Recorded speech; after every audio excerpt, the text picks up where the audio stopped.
Thank you for visiting our channel. We are Belonging Japan. Have you ever had trouble reading food labels in Japanese? How can you read nutrition information? What are the rules for labeling allergens? Is there an app that can help you read them? Today, we are going through all of these and help you with your everyday grocery shopping in Japan. This guide is supervised by Tomoko Kuriki, a nutritionist food labeling advisor. On our official site, belongingJAPAN.com, we have the ultimate guide to help you understand the food labeling system in Japan, complete with a vocabulary chart. If you're interested, please visit us. First, let's understand Japan's food labeling system policies, which may differ from those in your country.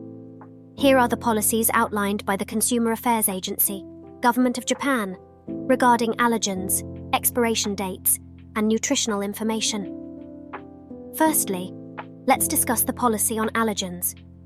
In Japan, if any allergens designated by the government as potentially causing food allergies are used, they must be labelled in the ingredients and food additives columns. Foods that are mandatory to label include the following. Labelling is mandatory if the packaged food includes these allergens. In addition, it is not mandatory, but it is recommended to label for these items.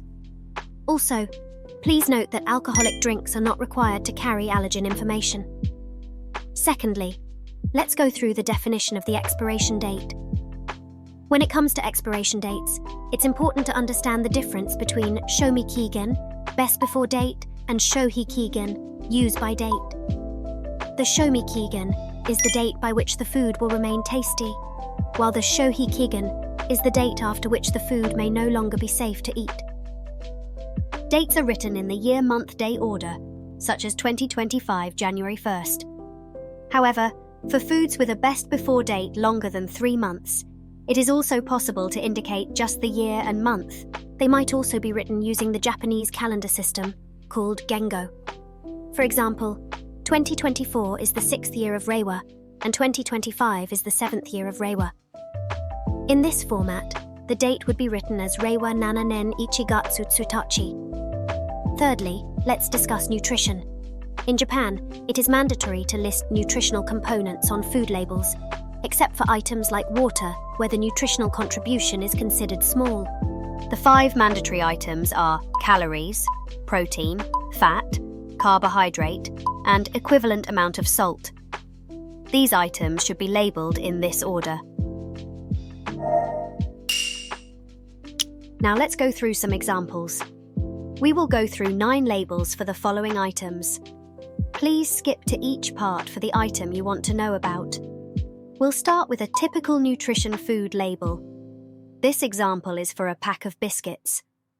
The top row above the box says Eiyo Seibun Hyoji, which means nutritional facts. To the right of that, you can see 1 fukuro, 33 gram atari, which translates to per 1 bag, 33 gram. As we discussed in Chapter 1, the nutrition information is shown in this order.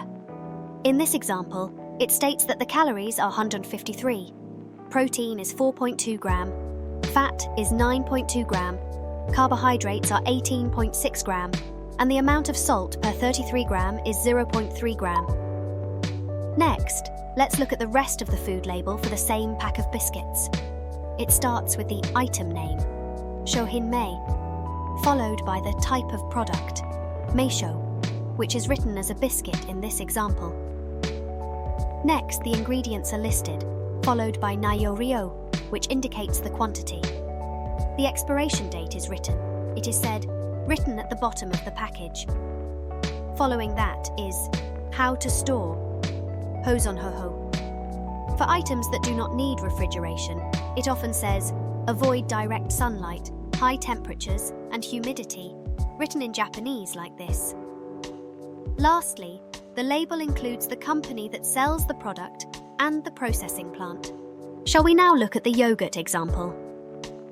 Typically, on the back of the package, you can find information such as the type of product, shurui betsu, the percentage of solids in this container, excluding water and milk fat, mushi nyu koseibun, the percentage of milk fat, nyu shibobun, the ingredients, genzayo-mei, quantity, nayo-ryo, best eaten by date, shomikigen, storage information, Hozon Hoho, and the company name.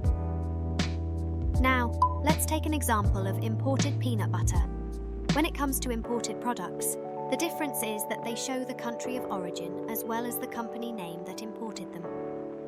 Country of origin is Gensankoku Mei. Here it is Netherlands.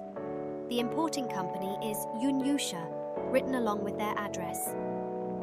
When it comes to meat, the label often indicates whether it is imported or domestic, or it may specify the name of the prefecture where it was produced. Kokusan indicates that the meat is domestically produced. Hozonhoho shows how to store it. In this case, it says to keep it below 4 degrees Celsius. Shohi Kigen, as mentioned in Chapter 1, means use by date. Additionally, the price per 100 gram is written, as well as the price without tax, which is 980 yen. Some supermarkets sell meat that is labelled as antibiotic-free or no synthetic antibacterial agents used. Fushiyu means not used, means that these substances have not been used, and it is described in this way. When you look at the labels on fish in Japan, the information is similar to what we have seen on the label for meat. The difference is that it often indicates whether it is farmed or wild caught. With this example, Yoshioku means farmed. When it's wild caught, it is written as 10 nen. Furthermore, let's examine the label on organic vegetables, using carrots as an example. Organic is often written in katakana as organic, or in kanji as yuki. Yuki Saibai here means it has been cultivated using organic method. Allergy information is often written in the ingredients list like this. Here, it indicates the inclusion of wheat, soybeans, and gelatin. Additionally, it is stated that this product contains allergens, out of the 28 items for mandatory and recommended labelling, which means wheat, soybeans, and gelatin are included. Furthermore, it is mentioned that this product is manufactured in a facility that also processes products containing shrimp, egg, and milk. Additionally, it might be indicated with a table like this, which shows all mandatory and recommended allergen labelling items we have discussed. The table lists the 28 allergen items, and only the items coloured in orange are used. Finally, let us share 2 apps that might help you read Japanese food labels. First, the Google app, which many of you might already have installed on your mobile phones, can be used for this purpose. Here's how you can use it. Tap the Google Lens icon. Tap Translate. Tap the shutter button to search. The translated text will appear. Translation from Japanese to your preferred language is possible. Sometimes the translation is not 100% accurate, but it can help you understand the general overview. Next is the Microsoft Translator app, which allows you to easily get translations by taking a photo. The steps are shown below. Start by pressing the camera button. Take a photo of the document you wish to read. The translation will then appear. This concludes today's session. On our website, you can find additional information, such as a vocabulary chart for each label, as well as essential Japanese phrases for discussing food allergies. If you're interested, please visit our website. We hope the information was useful for your life in Japan. Please subscribe for more useful tips. Thank you for watching and have a great day.